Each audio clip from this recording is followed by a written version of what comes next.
there were some restaurants in Hong Kong that actually put up signs that they won't serve in Mandarin, or they won't welcome mainland customers.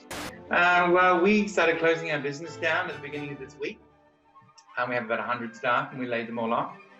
The Time Out magazine for Croatia has actually rebranded themselves as Time In to kind of cater towards a clientele of people that are isolating. From the Zoomerplex in historic Liberty Village, the Zoomer with Marissa Lennox. Hello and welcome to the Zoomer. While healthcare workers and governments struggle to fight the spread of the deadly COVID-19 virus, how are average citizens dealing with this strange and scary new reality? In this special episode of the Zoomer, we look at what life is like for everyday people around the world, coping with COVID-19. But first, let's tee up the topic. Coronavirus has brought the world to a grinding halt. Hundreds of millions of people have been impacted as the virus makes its way around the world. Simple tasks like grocery shopping, getting medications, seeing a doctor, and visiting friends are suddenly more complicated, if not impossible. And how people cope varies, particularly as governments respond differently to the pandemic. From stocking up on face masks and disinfectant wipes to self-isolation and even singing from the windows.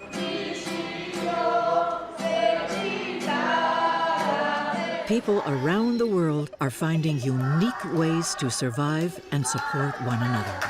And with the world hunkering down, what are the chances there's a baby boom coming in about 9 months' time? History suggests pretty good.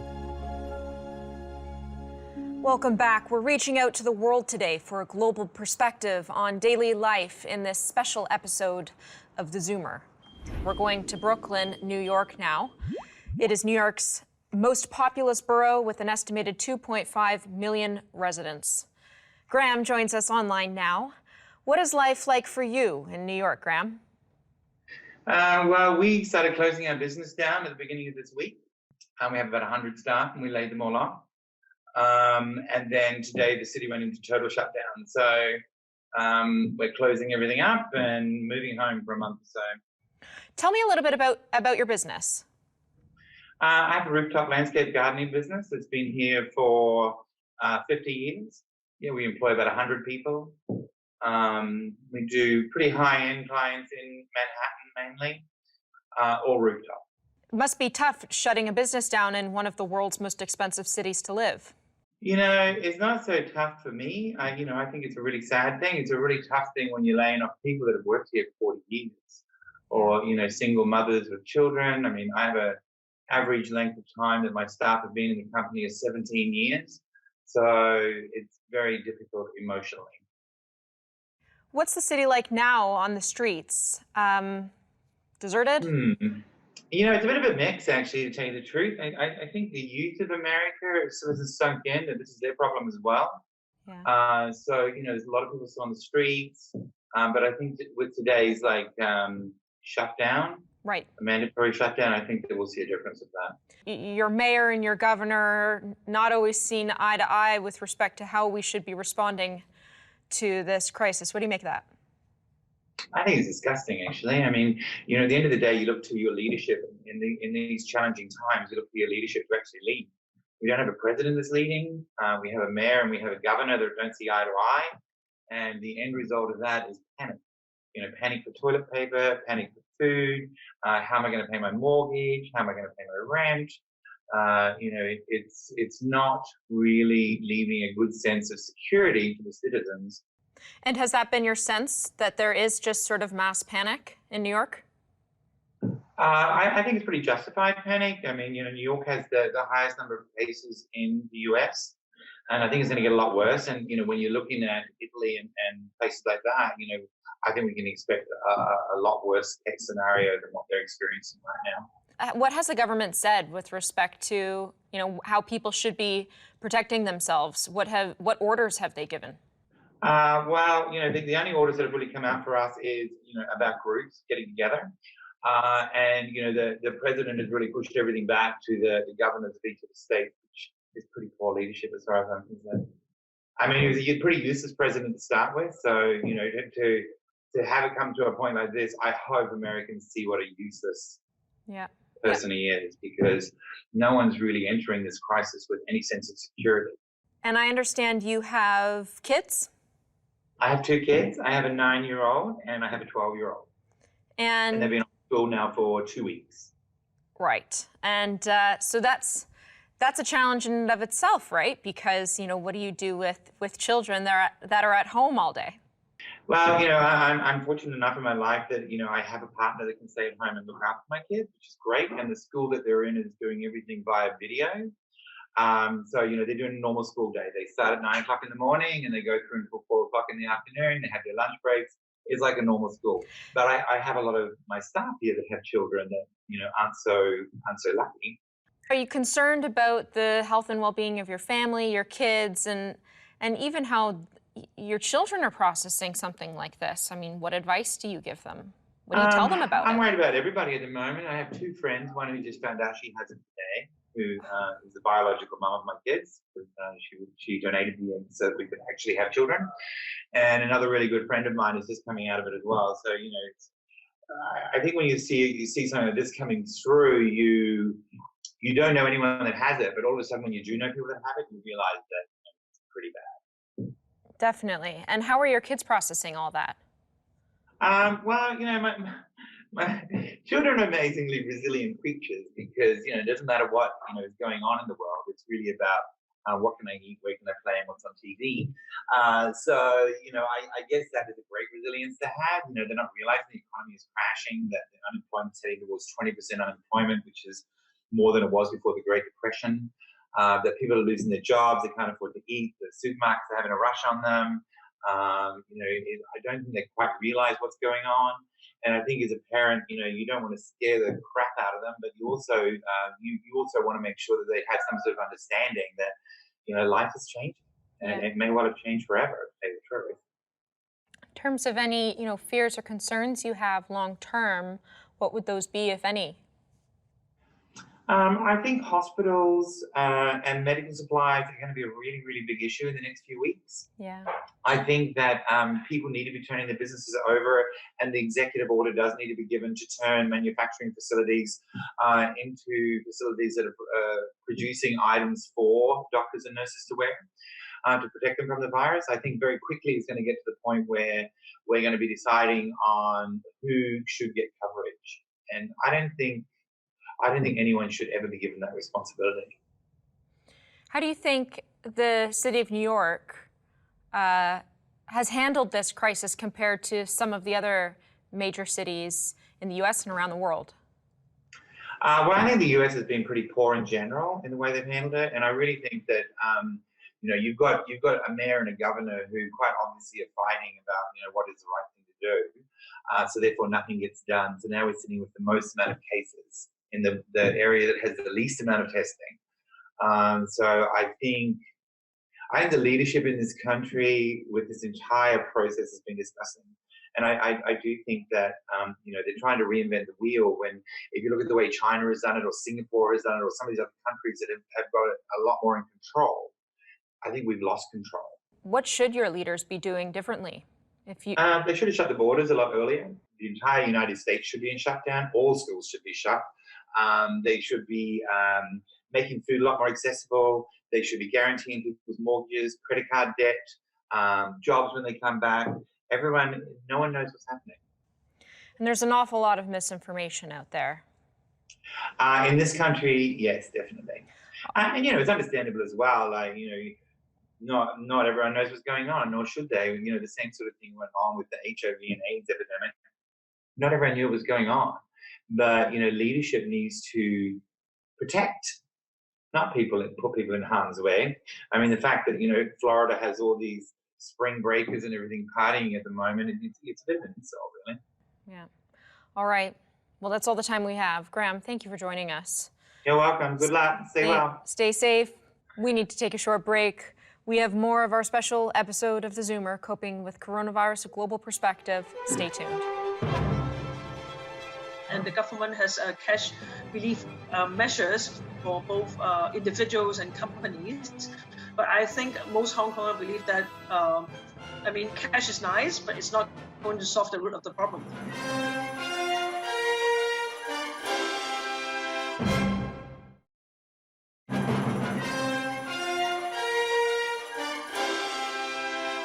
Welcome back. We're speaking to people all over the world today for a global perspective on daily life in this special episode of theZoomer. We go now to one of the most densely populated cities in the world, Hong Kong, a special administrative region of China where the virus first originated.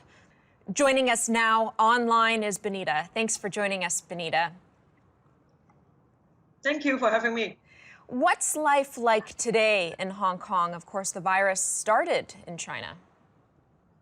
I think about a week or 2 weeks ago, things are actually calming down a little bit. Previously, when the virus first started, there was a big a shortage of face masks and toilet roll, and people were panicking.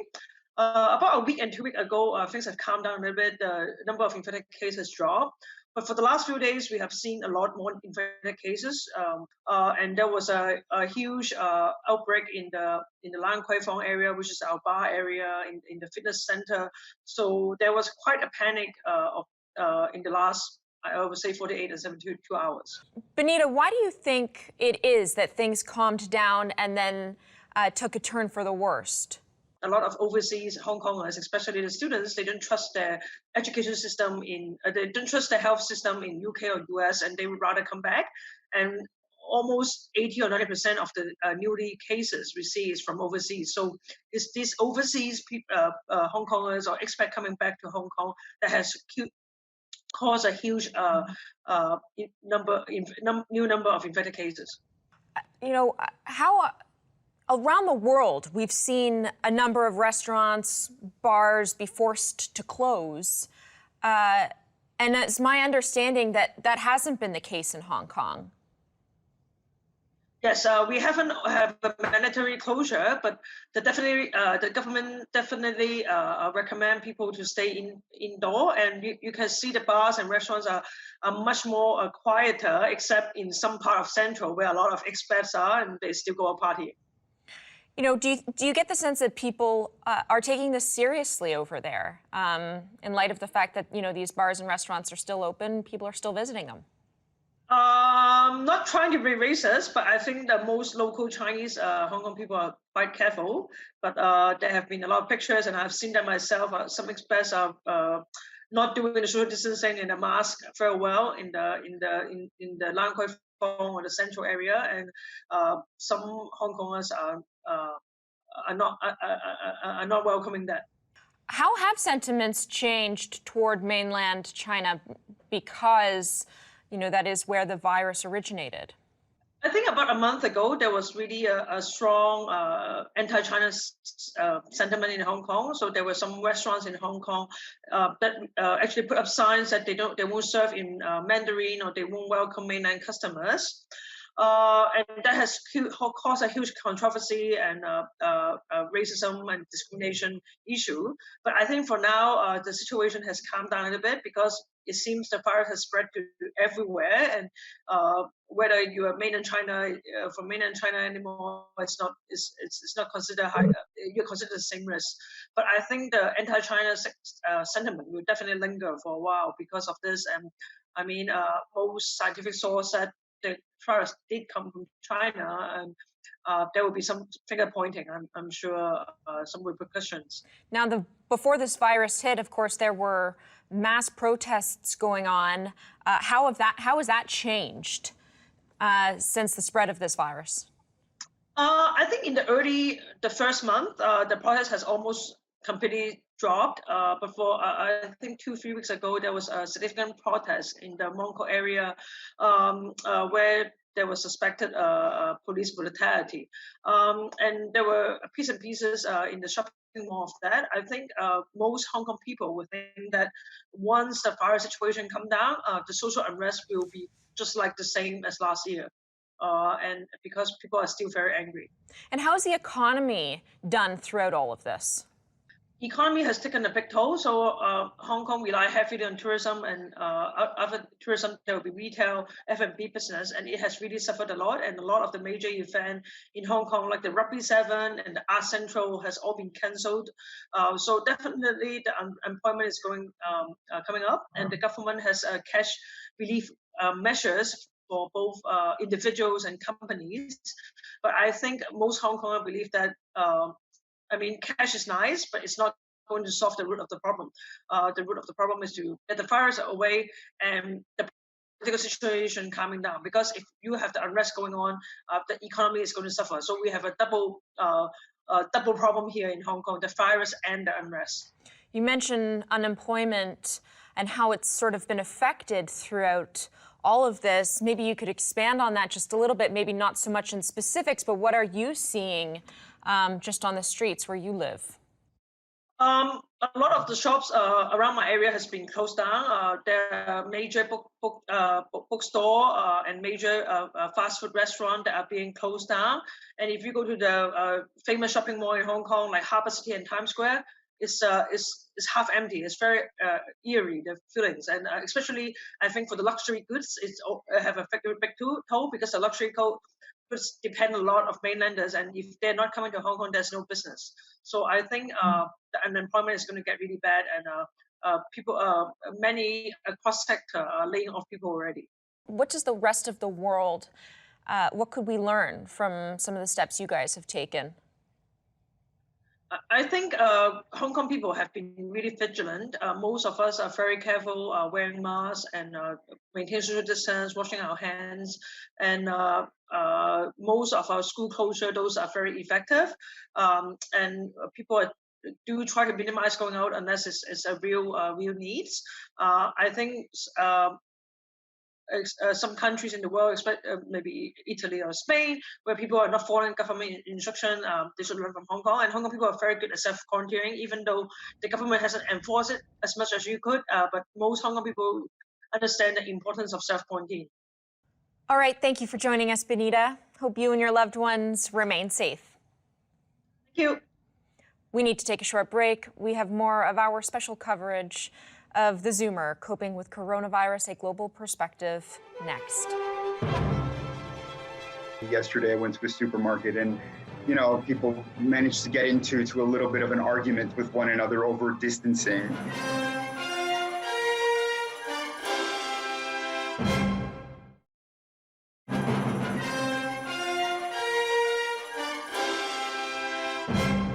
Welcome back. We're speaking to people all over the world today for a global perspective on daily life in this special episode of theZoomer.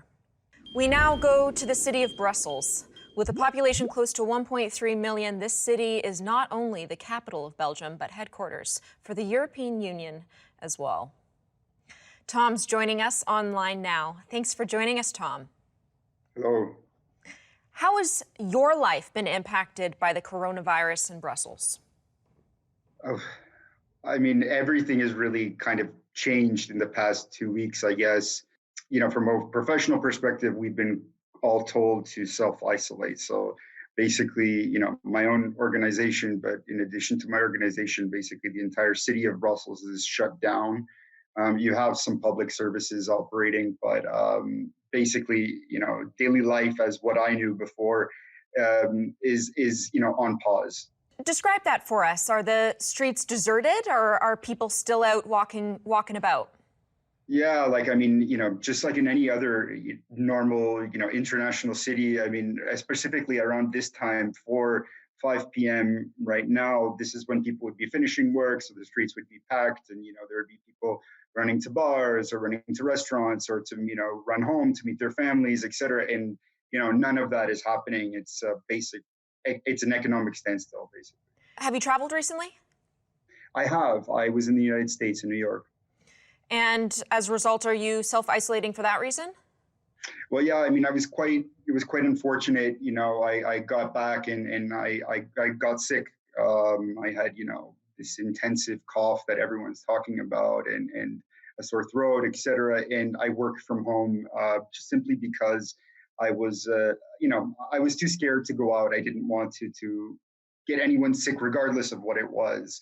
And then they implemented, a few days after that, once I started feeling better, they implemented a government-wide or a statewide quarantine or self-isolation mandate. So everyone has been told to stay indoors. Have you been tested? No, I haven't been tested. Here in Belgium, and actually in most countries of the European Union, you're only really tested if you have a fever. And thankfully, I didn't have a fever. And if you're admitted to hospital. So testing is not something that you'd really be able to get at home or in some kind of kit form. That's something that's done in the hospital, and really it's only reserved to those that would kind of need it the most. Right. Right. Now, you mentioned life is sort of shut down. What do your grocery stores look like? Shelves depleted, or are there enough supplies? Yeah, that's such a nice question. I mean, I'm sure it's the same like in the United States and Canada and everywhere. I mean, there's this really strange global fixation with toilet paper. I'm sure we've heard about this several times. But toilet paper is a luxury that's been gone already for at least a week. But other essential items, it's really interesting to see the flow of goods.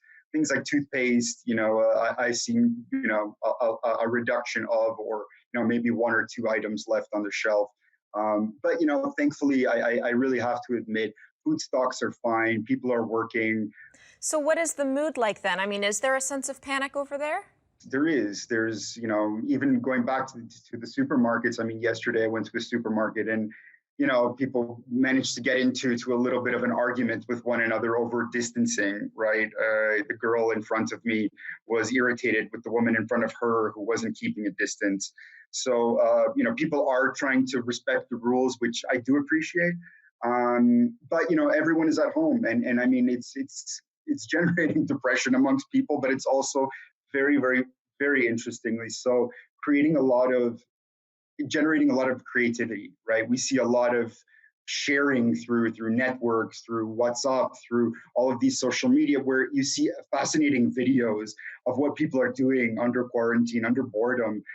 You see new business models being created as well. One, instance is the Time Out magazine. The Time Out magazine for Croatia has actually rebranded themselves as Time In to kind of cater towards a clientele of people that are isolating, basically. So it's quite fascinating it's dangerous, but it's also quite fascinating to be in these times as well. We can't underestimate the impact that self-isolation and being alone for 2 weeks has on people's, you mentioned mental health. What are some of the things that you're doing to cope?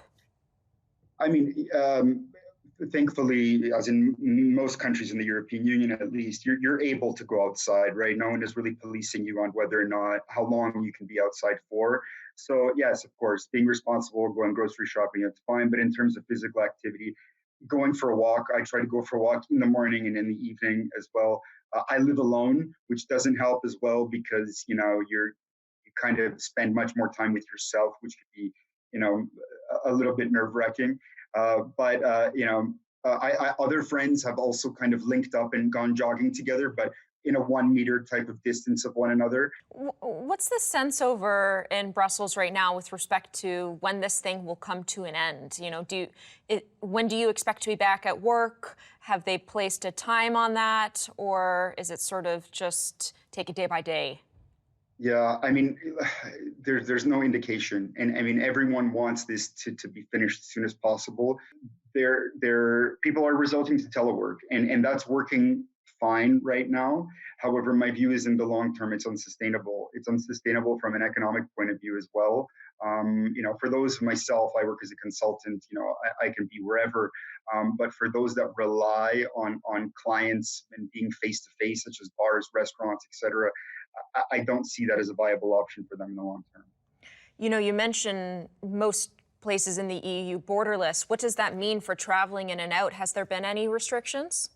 Yes, there has. And I mean, you're kind of following this, because in the European Union, the beauty of this is that, it is one big European family, and you do follow if your neighbors are closing their borders, not to reject you, but to kind of protect, to ensure that they're not spreading or they're not encouraging this disease to be spread further. and there is a little bit of panic. I mean, not much, but there is a little bit, particularly here in Brussels, because it's such an international city. People such as myself and others who are not Belgian have this need to go home. And when that's taken away from you, it is quite a scary thing, because we don't know how long this will last, right? And we know that we won't be repatriated as people were, from in other country contexts. Yeah. So people are keeping an eye on this. Thank you for joining us, Tom. Thank you Hope for you stay having me. safe and keep us posted on any developments out there. Of course. Time for a short break. We have more of our special episode of theZoomer, Coping with Coronavirus, a Global Perspective, next. And all the other countries surrounding Italy, Switzerland, Austria, and France, they reacted shortly after. But Germany didn't react for several weeks at all.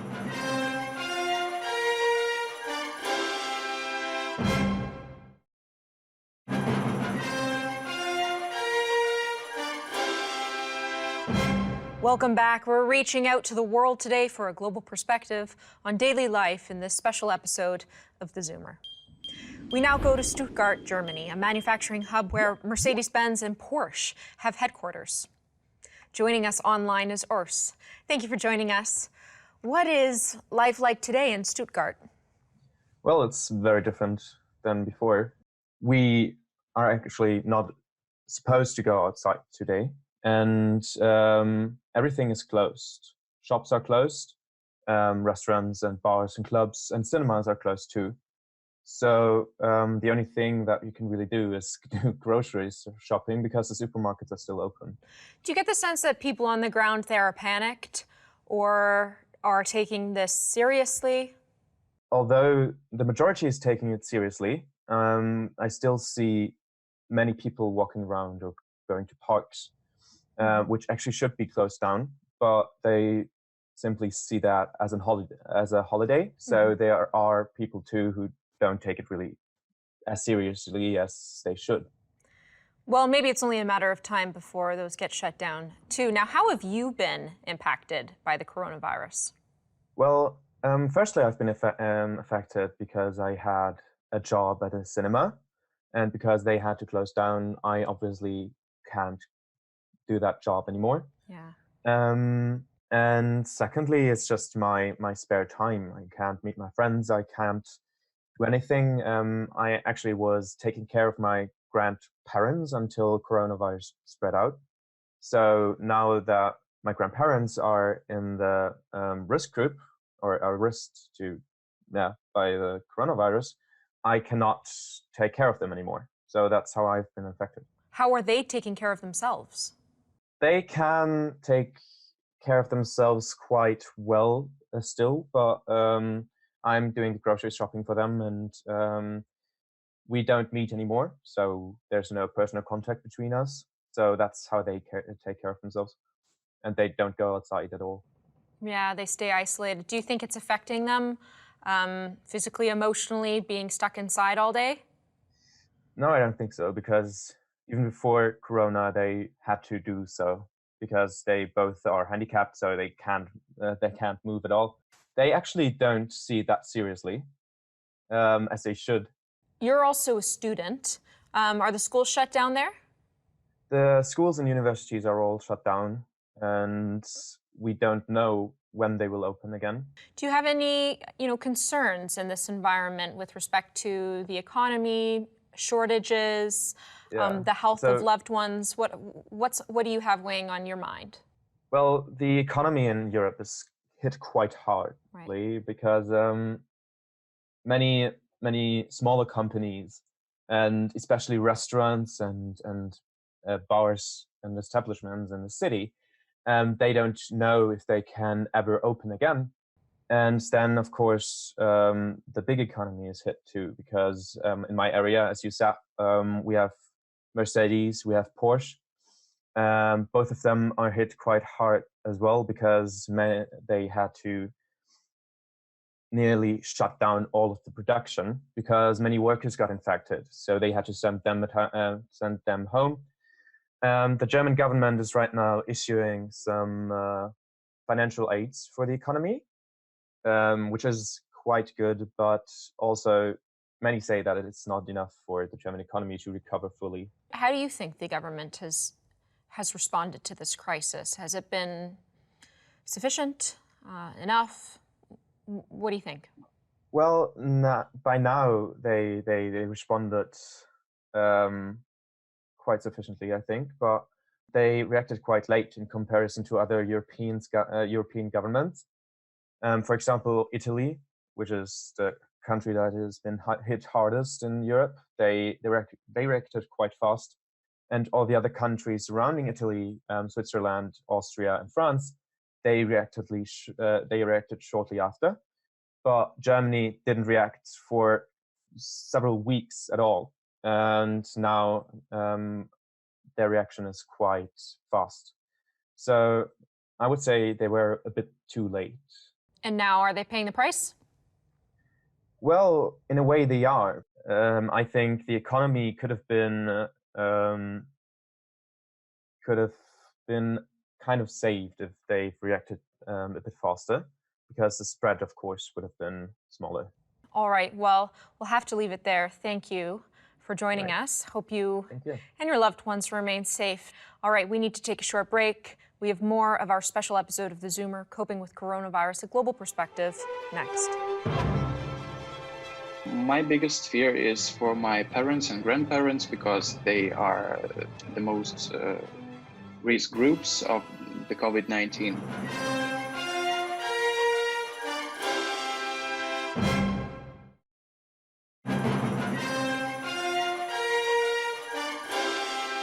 We go all the way to Moscow, Russia, now to hear the very latest about the situation in Russia's largest and most populated city firsthand, from Artem.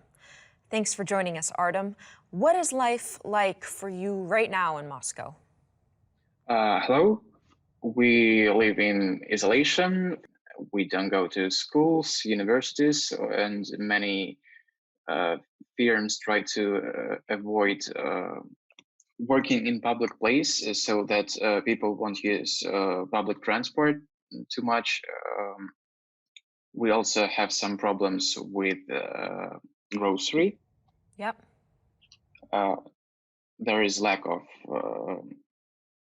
pasta and grains, but everything is mostly okay. Now, you know, looking at the numbers in Russia, it's relatively small compared to the rest of the world. Do you believe those numbers to be true?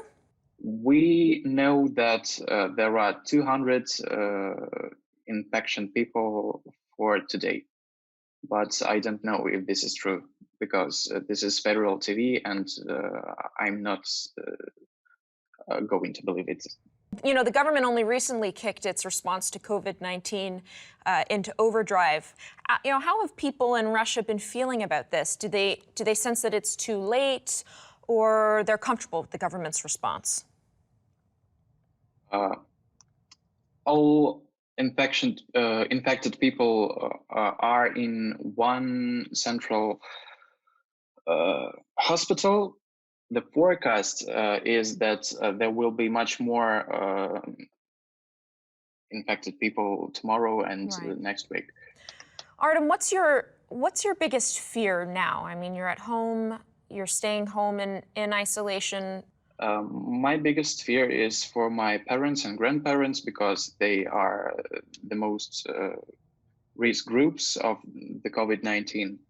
But I think that's the only problem with that. How would you say other people, other fellow citizens are feeling in this COVID-19? There is some kind of panic in the whole situation about that, but we'll cope with it. The biggest problem is with rubble, because there was a huge breakdown, so there will be some kind of a big economic crisis. Any final thoughts you'd like to leave us with, Artem? I wish everyone luck and health. Thank you. Okay. Thanks for joining us. All right, well, it's time to take a short break. We have more of our special coverage of theZoomer coping with coronavirus, a global perspective. Next, stay tuned.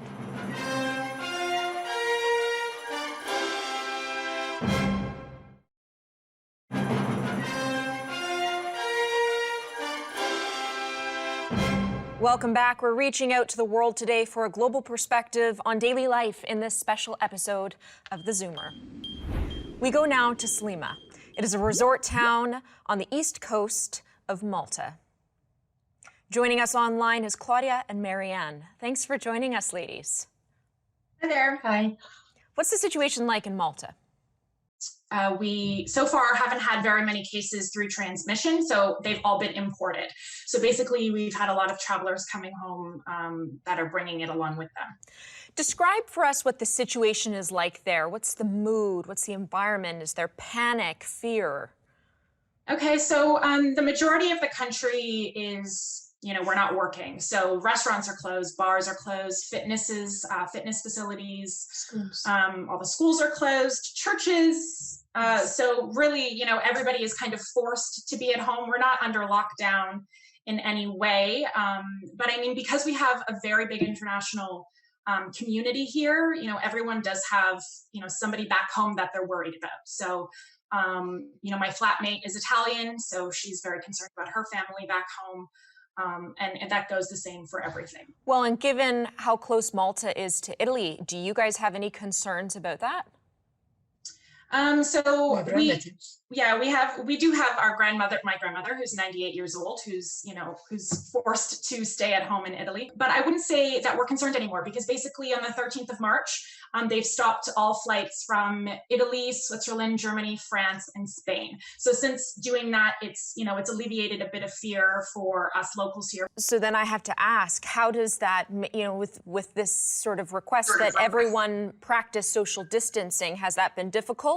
What I can say is I can hear there's a lot of children in my neighborhood now that are home all day because they're not at school.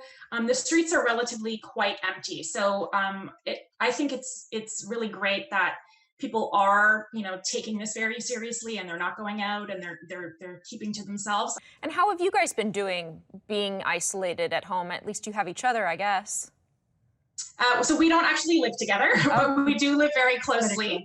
So yeah, that's really great to be able to just walk over to my parents' house to visit them. They're both in their 70s, so obviously they've been told to stay at home as much as possible. My father was volunteering at the hospital, which is called Mater Dei here, the biggest hospital that we have. We were begging him to not volunteer, but he felt that it was his civic duty to do that. They finally told him to stop volunteering, which was really great. That was about a week ago now. What's affected my mother the most lately is they've closed the churches. So that is no longer, and the coffee shops. And the coffee shops, obviously. My mother used to go on daily walks with her friends on the seaside. No one is doing anything like that, especially when you're plus 70. What are the grocery stores like? I mean, I'm asking all of my guests today what the grocery store situation is like, where they are. Mass panic, depleted shelves, toilet paper. What's it like where you guys are? Because we live on a very small island, normally our grocery stores are packed with people, and I mean like you're at a concert, shoulder to shoulder. It is actually a very lovely experience to go to the grocery store right now, because they're only allowing a certain amount of people inside. So when you enter a grocery store, you have to wait in line in order to get into the grocery store. They give you gloves. Actually, you have to hand sanitize, then they give you gloves. And then, you're not given a time limit. You're basically, you just have a lot of distancing from the other customers that are in the store. And then when you exit, there is also a system, they have a lot of security guards that are at the cashier. You have to wait at a certain point, and you can't, go too close to the cashier. And the cashiers actually have a very big plastic mask. They have these very big plastic masks, obviously with the face masks and gloves, and they're taking all precautions because they're obviously talking to people on a daily basis. Marianne, I have to ask you, what are some of your concerns in this environment?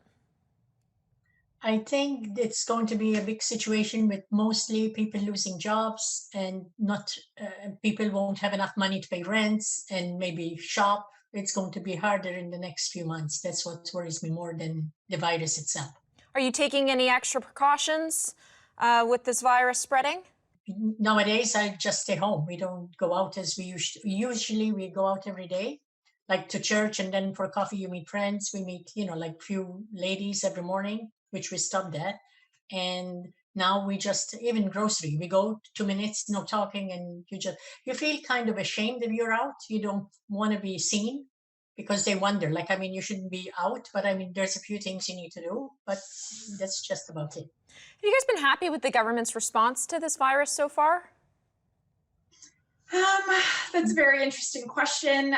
They most recently came out with their coronavirus budget. There was a lot of discussion about foreigners on the island because there are a lot of foreigners, out of EU that are, third-party nationals that are not in the EU. What happens to their work permit if they lose their job? At the moment, the government is offering 350 euros per month to anyone who has lost their job and is in self-quarantine. You could maybe think about how much 350 euros will take you for a month. It's not a very long-term plan. So we're hoping, that things continue to develop. And I'm really hoping that we don't go into a lockdown situation, hoping that people can be responsible and self-quarantine when they return back from a trip. And because at the moment our hospitals we don't have very many hospitals, and the hospital beds that we do have, we don't have enough respiratory systems to be able to take on a heavy load. So at the moment, I know that there are people that do have the virus, but they're told to self-quarantine and stay at home. They are being patrolled by police, and if they are caught to be not at home when the police do their check, there's a 3,000 euro fine. Wow. So, the government is taking things quite seriously in certain ways, and I think that everything is, on a day-to-day basis is changing, and everybody is, watching the news every day, just trying to see what's going on, and we're all just hoping that we don't go into lockdown like Italy has. All right, well, thank you for joining us, Claudia and Marianne. Stay safe, ladies. Thank you. And that wraps up this special edition of theZoomer, Coping with COVID-19, a Global Perspective. We hope all of you at home are safe and sound during these uncertain times. Thank you for watching.